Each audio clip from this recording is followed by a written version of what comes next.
Bonjour et bienvenue sur les clés de la réno. Vous vous lancez dans la rénovation ? Alors vous êtes au bon endroit. Les clés de la réno, c'est le podcast qui vous accompagne tout au long de votre projet pour aménager et décorer la maison ou l'appartement qui vous correspond. Je suis Alison, aujourd'hui architecte d'intérieur et décoratrice. Je vous propose ici mes conseils et mes astuces pour transformer votre projet en un intérieur beau, chaleureux et fonctionnel dont vous serez fiers. Je suis passée par là. Je sais ce que c'est que de devoir gérer une rénovation en plus de son quotidien. C'est pas toujours une partie de plaisir, mais ça en vaut tellement la peine au bout du compte. Seul ou avec un invité, laissez-moi vous aider à simplifier les étapes, vous apporter les clés dont vous avez besoin pour que votre projet se passe au mieux. Imaginez, vous saurez enfin par où commencer et comment faire les bons choix. Retrouvez-moi aussi sur Instagram, c'est tout simplement les clés de la réno podcast pour encore plus de partage et de retour d'expérience. Allez, on y va ?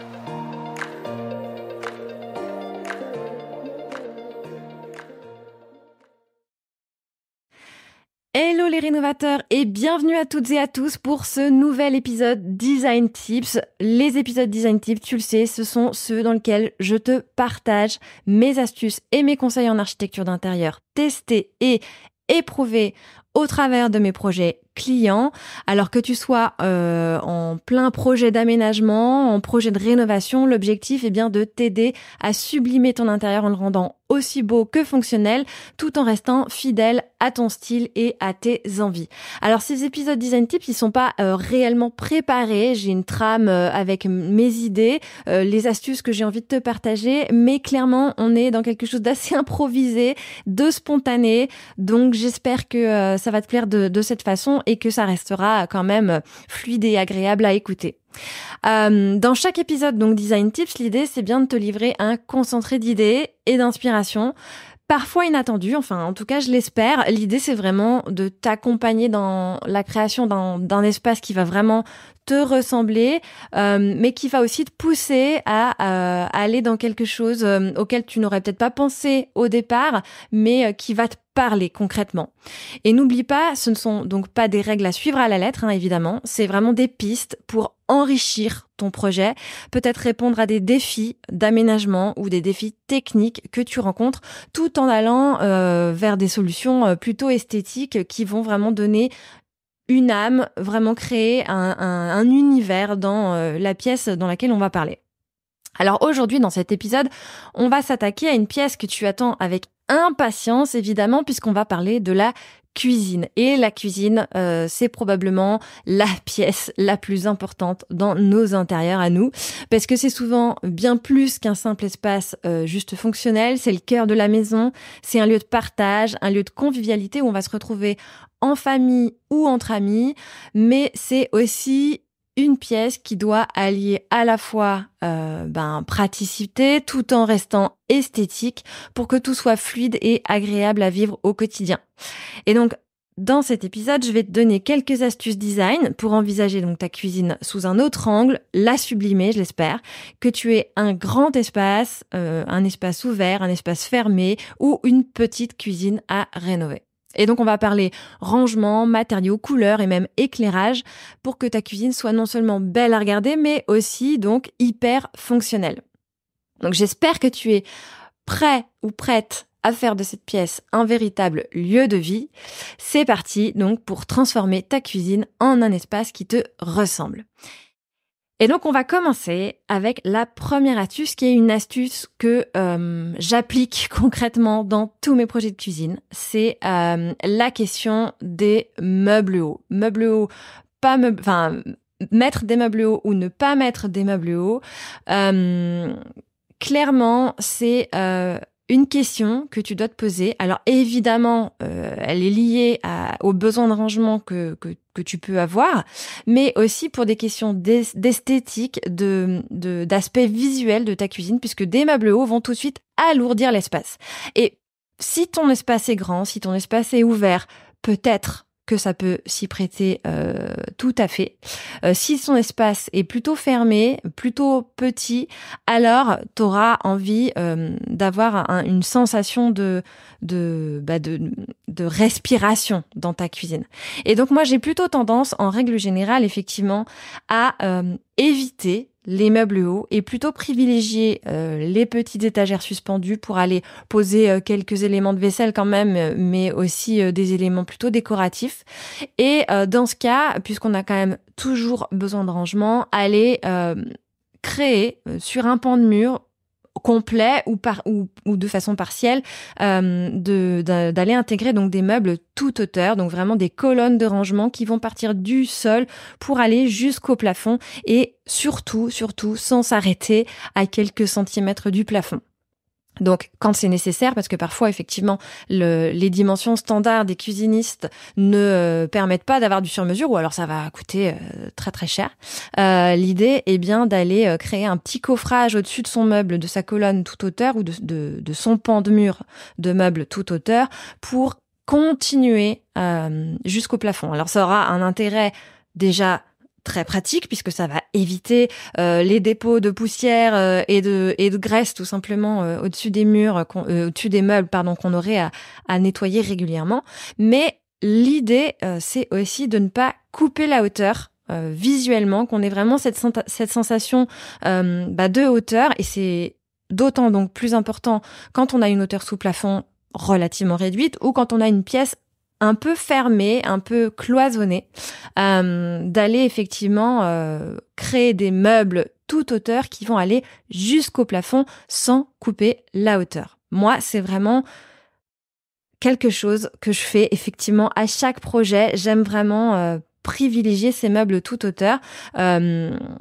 Voilà, pour des questions fonctionnelles, de rangement, mais aussi esthétiques, et qui peuvent donc s'accommoder avec des petites étagères qui vont filer entre la hotte et les meubles et ces grandes colonnes toute hauteur, plutôt qu'avoir des meubles hauts. Et souvent, vous pourrez faire le calcul, tu pourras regarder, avoir ces colonnes toute hauteur avec des étagères, ça va te permettre d'avoir même presque plus de rangement que si tu avais mis des meubles hauts. Donc voilà, pour cette première astuce. Ensuite, la deuxième astuce que j'aime vraiment aussi appliquer dans mes projets, c'est la question de la hotte. Alors, et notamment de l'apparence de la hotte et dans l'idée d'aller plutôt sur une hotte qui va passer inaperçue. Parce que personnellement, moi, c'est vrai que j'aime pas trop les hottes un peu triangulaires ou peu importe la forme, finalement, c'est quand même quelque chose de peu esthétique, à moins d'aller y mettre une fortune. Et donc, en général, justement, pour aller sur quelque chose qui répond à ce critère esthétique, mais aussi budgétaire, j'aime donc aller sur les hottes qui passent inaperçues, des hottes invisibles, en allant monter une hotte encastrable, un petit caisson de hotte qui en général n'est pas très très budgétivore, dans un coffrage qu'on va réaliser en placo ou en médium avec une structure en rail métallique, en rail de placo tout simplement, et qui va donc se fondre sur la face liée sur laquelle va s'accrocher, parce qu'on aura choisi d'aller sur une homogénéité de matière. C'est-à-dire que si le mur est peint, on va aller peindre ce coffrage en placo de la même couleur, que ce soit blanc ou une couleur de ton choix. Et de cette façon, effectivement, la hotte, elle va se fondre dans le mur et par un effet de trompe-l'œil, elle va disparaître dans cette face, la face qui est au-dessus de ton plan de cuisson. Ça, c'est une astuce. J'aime bien aussi quand même, malgré tout, éventuellement, envisager de faire ressortir la hotte, et pas qu'elle passe inaperçue, mais qu'elle soit un vrai élément de déco, qu'elle soit vraiment un élément de design. Et pour ça, je trouve qu'il n'y a rien de mieux que de carreler ce coffrage placo ou médium en question. Donc plutôt qu'aller tout simplement le peindre, on peut aussi aller carreler le coffrage avec un carrelage qui serait identique à ta crédence ou qui serait identique à ton îlot éventuellement. Enfin voilà, créer une homogénéité quand même dans les carreaux que tu choisis. Mais carreler la hotte, c'est vraiment quelque chose aussi que j'aime faire pour faire en sorte que cette hotte, pour le coup, soit un élément de déco à part entière. Et au lieu de passer inaperçu, on va vraiment aller créer une hotte originale, un peu différente de ce qu'on peut voir dans n'importe quelle cuisine ou chez n'importe quel cuisiniste avec ses hottes aspect inox, voilà, comme on a pu le voir depuis des années. Ça, c'était ma deuxième astuce. Pour la troisième astuce, c'est une astuce qu'on voit depuis longtemps, enfin depuis quelques années sur Pinterest ou sur Instagram, mais qui effectivement a aussi un aspect à la fois pratique pour son aspect technique et esthétique. C'est la création d'un petit rebord derrière ton plan de travail, un petit rebord qui sera plus haut effectivement. Donc en général, on va monter ce coffrage de une trentaine de centimètres au-dessus du plan de travail. Donc ça nous le fait arriver à une hauteur de 120 en général pour une petite profondeur de 10-12. Et il va avoir l'avantage de pouvoir faire passer tout ce qui est canalisation, donc effectivement arrivée d'eau, évacuation. C'est extrêmement pratique quand on relocalise une pièce technique. Donc j'en parlais dans l'épisode de la semaine dernière, l'épisode 73, relocaliser une pièce technique. Et parfois, justement, on a des contraintes techniques qui nous impose de trouver des solutions pour passer toute cette tuyauterie. Et quand on n'a pas la chance d'être sur cave ou d'être sur vide sanitaire pour faire passer ça en invisible, ben effectivement, la création d'un petit coffrage derrière les meubles de cuisine, ça va permettre de rendre tout ça invisible et de faciliter le travail de plomberie.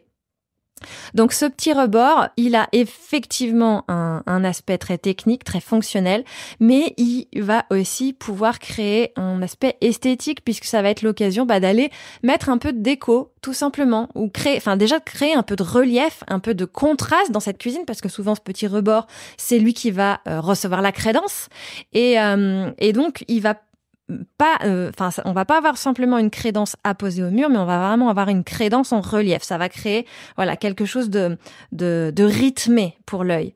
Et donc c'est lui qui va recevoir la crédence, qui va la recevoir donc en face verticale, mais aussi sur le rebord à l'horizontale.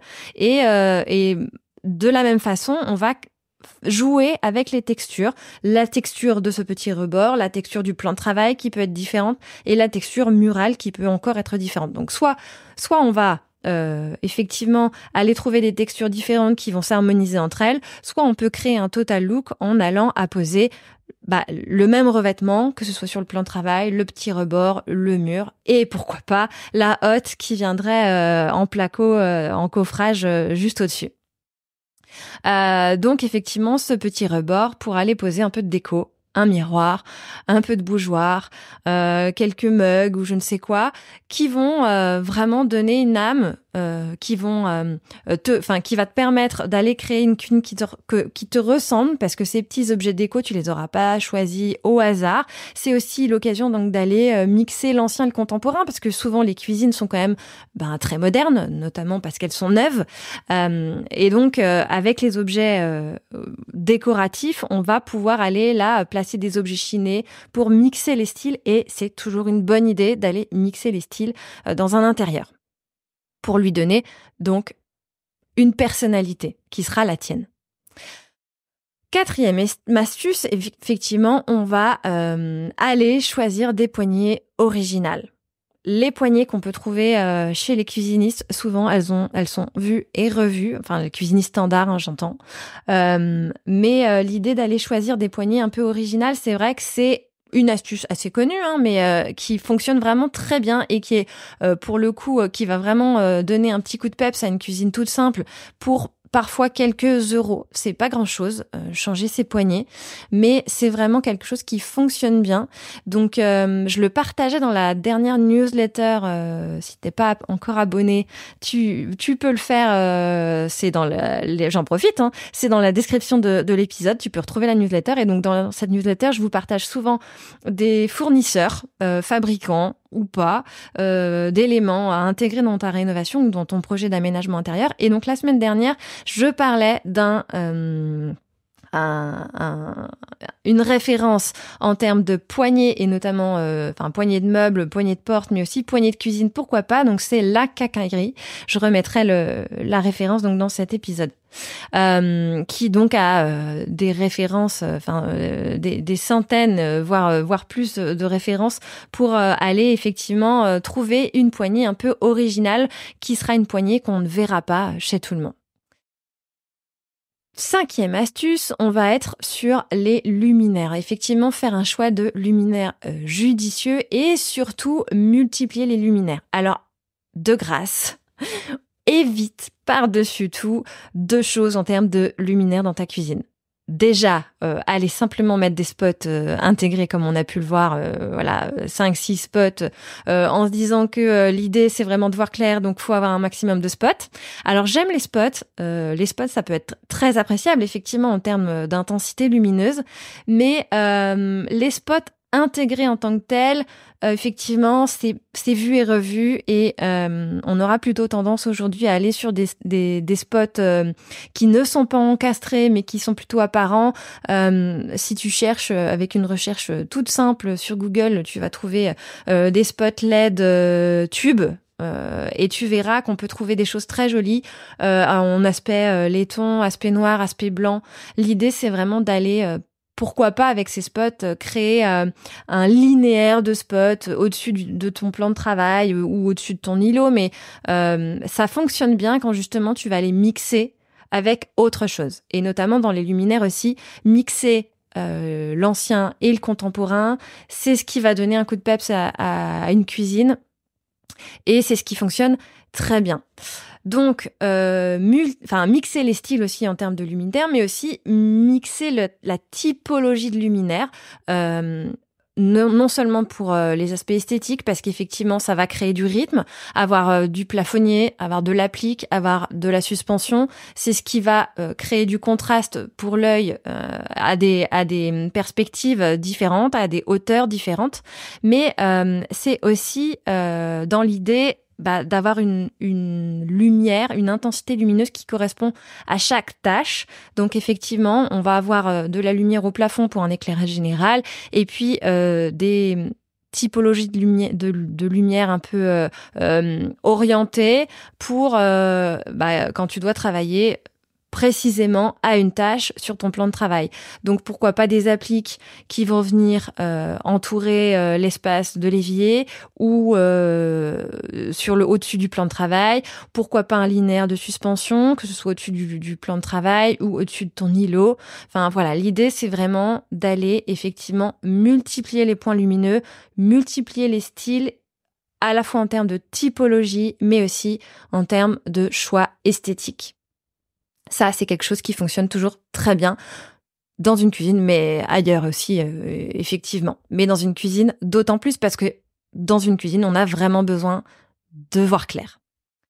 6e astuce, ça va être le plan de travail. Effectivement, comment choisir ton plan de travail? Aujourd'hui, on a de multiples possibilités pour choisir ton plan de travail. Moi, j'aurais un conseil, effectivement, parce qu'un plan de travail, c'est quand même à mon sens, l'élément qu'on voit le plus dans une cuisine. Alors, effectivement, on voit beaucoup les façades, mais notre œil, la hauteur de notre œil fait qu'en règle générale, on va quand même avoir le nez sur le plan de travail. Et donc, le plan de travail, comme c'est ce qu'on voit le plus, c'est là où, effectivement, tu dois vraiment faire un choix pertinent, un choix qui te correspond, un choix que tu ne vas pas regretter parce que clairement tu l'auras sous les yeux tous les jours et ce serait vraiment dommage de te dire finalement j'aurais dû prendre autre chose. Mais le problème du plan de travail et notamment quand on va sur quelque chose d'assez noble, c'est que ça peut coûter très vite cher. Alors évidemment, j'adore les plans de travail en pierre naturelle, mais voilà, c'est quelque chose qui est très coûteux et qui peut aussi être assez difficile d'entretien, qui peut prendre les tâches facilement. Ça va être le cas du marbre, par exemple, qui est vraiment un plan de travail très onéreux et très difficile d'entretien, même si, personnellement, j'adore le marbre. Mais on peut aussi effectivement avoir d'autres solutions, d'autres alternatives. En fait, l'idée là, c'est tout simplement de te faire considérer les plans de travail autres que le plan de travail en stratifié, tout simplement, qui aura un aspect forcément très plastique et c'est le plan de travail qui, selon moi, est vraiment à éviter pour être content de son plan de travail, à la fois visuellement, à la fois au toucher, à la fois, à tous les niveaux en fait. Le plan de travail, éviter le stratifié. Et pour autant, aller donc sur une matière qui peut être brute, qui doit être brute, qui doit être peut-être simple et qui n'est pas pour autant très onéreuse. Ça va être pourquoi pas un plan de travail carrelé. Ça revient depuis déjà quelques temps. Le plan de travail carrelé, c'est quelque chose qui ne coûte pas forcément très cher et pour lequel on va avoir un vrai aspect, une vraie matière, une vraie texture et qui va vraiment donner du cachet à ton plan de travail. Tu peux jouer donc sur la typologie de carreaux que tu choisis, sur la couleur de ton joint. Il y a vraiment des choses à faire avec le plan de travail carrelage. Mais tu peux aussi aller tout simplement sur un plan de travail en bois massif. Le bois, c'est pareil. Alors, c'est un peu d'entretien, je te l'accorde, parce qu'il faut effectivement l'entretenir chaque année. Mais ça reste évidemment une matière plus que naturelle. Et donc, tout de suite, ça va apporter une chaleur, une texture à ta cuisine que d'aller sur un plan de travail en bois. Et on trouve facilement chez les cuisinistes qu'on connaît tous bien, notre ami suédois, Ikea, Leroy Merlin, n'importe quel cuisiniste, effectivement, peut te proposer un plan de travail en bois massif, qui pour le coup ne sera pas forcément très onéreux. On peut aussi aller sur un plan de travail en béton, pourquoi pas, faire couler ou couler soi-même. Il y en a qui se lancent dans l'aventure de couler un plan de travail pour sa cuisine en béton massif. Et là, pour le coup, ce sera une alternative très peu coûteuse avec une vraie matière naturelle, une matière brute qui va se patiner dans le temps. Alors à protéger évidemment parce que le béton c'est une matière poreuse, mais qui va vraiment aussi là encore donner du cachet à ta cuisine. Donc il y a vraiment beaucoup de possibilités pour aller sur un plan de travail en matière naturelle, en matière brute, en matière noble, qui ne soit pas forcément très coûteux et qui va vraiment donner quelque chose, une personnalité à ta cuisine. Donc prête vraiment bien attention à ton choix de plan de travail. Ma 7e astuce, ça va être évidemment de bien choisir sa crédence. Alors, au niveau crédence, c'est pareil, on a de multiples possibilités pour faire quelque chose de différent, quelque chose qui ressemble pas à la cuisine qu'on trouve partout, que ce soit effectivement chez le cuisiniste ou chez ta voisine d'à côté. La crédence, on va pouvoir à la fois l'envisager très petite ou l'envisager très grande. Moi, j'ai effectivement du mal de plus en plus à aller sur une crédence simple, à poser à une trentaine de centimètres au-dessus du plan de travail. Effectivement, je te le disais, soit j'aime bien le faire quand il y a un petit rebord, quand il s'agit de passer des canalisations, de la tuyauterie, ou alors, effectivement, j'aime l'envisager plutôt très petite, assez minimaliste finalement, un peu en retour de plan de travail. Ça peut être très sympa que d'avoir effectivement un plan de travail dans une matière et de faire juste un petit retour, un peu comme une plainte qui viendrait à une dizaine de centimètres au-dessus pour aller sur quelque chose de très minimaliste. Ou alors, pour le côté maximaliste, alors dans ce cas, on va aller la monter jusqu'au plafond. Bon, là, c'est le cas plutôt quand on envisage de carreler, d'avoir une crédence carrelée. Et donc de carreler effectivement du plan de travail jusqu'au plafond, ça va permettre de donner de la texture à tout ce pan de mur et d'aller sur quelque chose d'un peu atypique. L'occasion comme on l'a dit avant, pourquoi pas, de carreler le coffrage de la hotte. Et là, pour le coup, d'aller à nouveau sur un trompe-l'œil pour rendre la hotte inaperçue, la rendre invisible sur ce pan de mur qui serait carrelé et pour lequel la hotte serait également carrelée.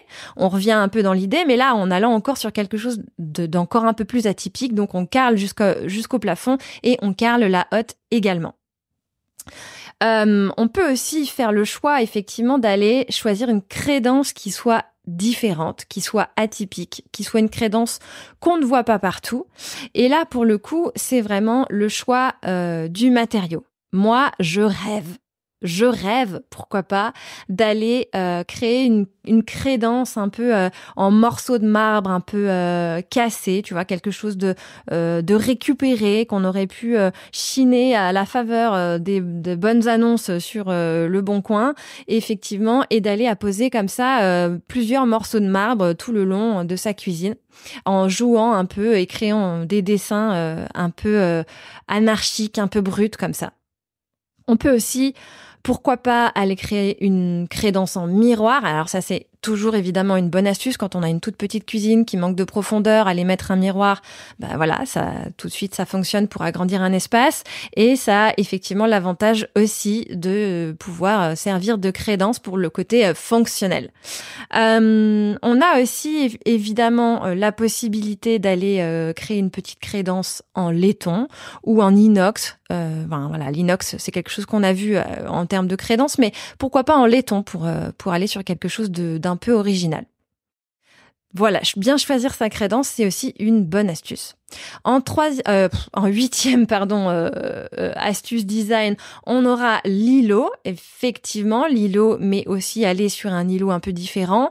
On parlera ici, pourquoi pas, d'aller chiner une table de ferme qui ne va pas forcément aller créer du rangement, hein, clairement, avec un îlot de ce type, c'est plutôt quelque chose de visuel, quelque chose qui va contraster entre quelque chose de très contemporain et quelque chose d'ancien, ou alors pour donner peut-être une ambiance un peu british dans une cuisine à cadre, voilà, quelque chose de très chaleureux, un peu campagne, et donc on choisira une table de ferme ou un vieux bio de boucher, quelque chose comme ça qui aura vraiment une patine et qui va aller encore ajouter un peu de chaleur, un peu d'histoire à cette cuisine. Ou à nouveau, pourquoi pas aller sur quelque chose de plus original, de plus contemporain, avec pourquoi pas un îlot en inox complètement, ou en miroir. Allez, tant qu'à faire, ou en tout cas qui serait revêtu en soubassement de miroir avec pourquoi pas un plan de travail carrelé. Enfin voilà, on peut multiplier un peu les idées que j'ai énoncées précédemment pour aller créer un îlot original, et plutôt que donc aller sur l'îlot habituel qui serait vraiment d'aller sur les mêmes revêtements que ceux qu'on a pu avoir sur les façades le long des murs. Donc avec le même plan de travail, la même typologie de façade, les mêmes coloris, voilà, quelque chose qui serait répétitif, qui fonctionne hein, évidemment, mais si vraiment on a l'envie d'aller sur quelque chose de différent, de plus original, voilà, c'était dans cette optique. La 9e astuce qui fonctionne très bien, qui est assez osée, je l'avoue, mais qui fonctionne très bien, qui serait aller sur du monochrome. Quand je dis monochrome, c'est-à-dire vraiment choisir la même teinte des façades au plan de travail jusqu'au mur. Et ça, pour le coup, c'est pas toujours évident à réaliser, mais c'est quelque chose qui fonctionne très bien. Qui sera vraiment très original, qu'on voit peu, et qui a tendance effectivement à se voir de plus en plus. Alors ça peut être considéré comme quelque chose de très tendance. À toi de voir si c'est quelque chose qui te parle vraiment, ou tu sais que dans quelques années tu pourrais t'en lasser, mais ça peut vraiment avoir un impact design hyper percutant. Et comme c'est potentiellement quelque chose de difficile à réaliser, aller choisir des façades, un plan de travail et un revêtement mural exactement dans la même teinte, je te l'accorde. Alors déjà, la base, ce sera effectivement d'aller commander des échantillons de chaque revêtement pour voir comment ça se marie et ça s'harmonise dans ton espace. Mais également un petit raccourci, je peux te dire, moi quand je peux envisager ce genre de solution, j'aime bien proposer Plume Living. Tu dois connaître Plume, effectivement, parce que c'est une des références dans la customisation des façades Ikea, de cuisine Ikea. Mais Plume a aussi développé d'autres pans matériaux et de cuisine, notamment donc la base, les façades, mais aussi les peintures et les carreaux de céramique coordonnés. Donc de cette façon, tu peux clairement aller créer un monochrome facilement en allant choisir la couleur de ta façade, la couleur de ta peinture pour les murs et les carreaux de céramique dans l'idée où tu irais sur un plan de travail en carrelage comme on l'a dit précédemment. Donc petite astuce effectivement pour parvenir à créer ce monochrome. Et enfin, donc, la 10e astuce, c'est les façades, évidemment. Alors, les façades, ça semble tomber sous le sens qu'on peut aller sur des façades originales pour créer une cuisine qui soit plutôt différente. Moi, pour le coup, j'irais sur quelque chose qu'on voit peu. Pareil, les façades lisses de couleurs, c'est quelque chose qu'on voit facilement. C'est pas ça qui, à mon sens, va créer une cuisine vraiment design, sauf à aller sur une couleur très différente. Si tu vas choisir des façades violettes, effectivement, là, on pourra le dire, ce sera original. Mais si tu veux quelque chose de plus intemporel, qui va vraiment pouvoir se garder dans le temps et dont tu seras sûr de ne pas te lasser, alors évidemment, on va rester sur des tons neutres et quelque chose dans des matériaux plutôt nobles de la même façon. Et moi, dans ce cas, j'aime bien, pour aller créer de l'originalité sur les façades, ça va être plutôt chercher des façades texturées, notamment en bois plissé par exemple, et pour ça j'aime bien aller chez Beauclip. C'est Beauclip qui a vraiment des façades qui sont très sympas en bois massif pour le coup, et qui sont des façades qu'on verra pas partout, qu'on voit pas chez les cuisinistes standards. Donc Beauclip, c'est également un fournisseur de façades et de matériaux de cuisine pour customiser de la cuisine Ikea, et notamment donc les façades en bois qui sont une de leurs signature, bois plissé, ou même avec avec les poignées invisibles. Ils ont vraiment de très jolies finitions avec tout type de bois, tout type de coloris de bois, qui peuvent vraiment te permettre d'avoir des façades en bois à un prix plutôt abordable, même si effectivement, en règle générale, ce type de fournisseur, ce sera évidemment plus cher que si tu allais prendre ta façade chez Ikea. Mais Beauclip a aussi d'autres alternatives, j'y repense, notamment avec des façades en laiton ou en inox, parce que l'inox, j'en ai parlé de temps en temps là dans cet épisode, mais l'inox fait un grand retour et ça peut effectivement aller te permettre d'aller créer une cuisine un peu originale que d'aller poser des façades en inox. Alors il y en a aussi chez Ikea, mais il y en a aussi chez Beauclip et également en laiton. Et pour revenir à l'inox, donc effectivement, moi j'aime l'inox pour le côté un peu décalé, le côté hyper laboratoire professionnel, où on peut justement, surtout si on aime faire la cuisine d'ailleurs, harmoniser comme ça un peu d'inox pour le côté très pro et une cuisine plus chaleureuse, plus familiale, en allant mixer les matériaux. Parce qu'effectivement, l'inox, quand même, c'est quelque chose, un matériau naturellement très froid, hein, c'est du métal, donc autant que le verre ou le miroir, on va le catégoriser dans les matériaux froids. Moi, j'aime le contrebalancer pour le coup avec un matériau chaleureux pour, surtout dans nos intérieurs à nous, dans nos maisons du quotidien. L'idée, c'est vraiment pas d'avoir l'impression de rentrer dans un laboratoire de restaurant, hein.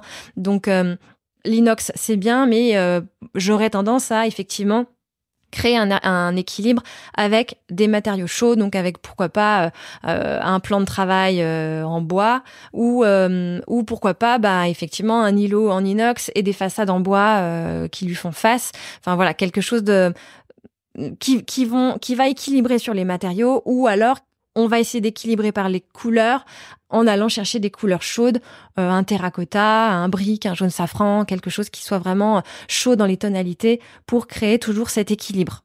Et qui peut aussi être contrebalancé dans le choix des objets décoratifs, puisqu'effectivement l'inox aura un aspect très contemporain, très moderne, donc on va aller chercher des choses plutôt anciennes, des objets chinés, des vieux cadres, des vieux éléments, de brocante, qui pourront à nouveau ici venir créer un équilibre dans les styles. Je repense aussi à une belle association, pourquoi pas des façades en inox et un îlot table de ferme ou vieux bio de boucher, ça serait aussi très sympa. Voilà, on est arrivé à la fin de cet épisode consacré à la cuisine. Une pièce clé donc dans nos intérieurs, je l'ai dit. J'espère que ces astuces t'auront vraiment inspiré pour repenser et sublimer cet espace. N'hésite pas à me dire ce que tu en as pensé ou à me poser toutes tes questions. Donc je reste évidemment ouverte à la discussion. Si tu souhaites que je consacre un épisode Design Tips à un autre espace, à une problématique que tu rencontres, envoie-moi un message sur Instagram, je serai ravie d'échanger avec toi. Je te remercie de ton écoute et je te dis à très bientôt pour de nouveaux conseils. Si vous avez écouté jusqu'ici, c'est probablement que l'épisode vous a plu. Alors n'hésitez pas à en parler autour de vous, amis, famille, tous ceux qui rénovent sont les bienvenus. Vous pouvez aussi évidemment laisser un commentaire sur Apple Podcast ou une note 5 étoiles sur Spotify. Et si vous souhaitez être informé des prochains épisodes, n'hésitez pas à vous inscrire à la newsletter ou à me suivre sur Instagram. Le podcast, c'est fini pour aujourd'hui, mais je vous dis à très vite pour un nouvel épisode.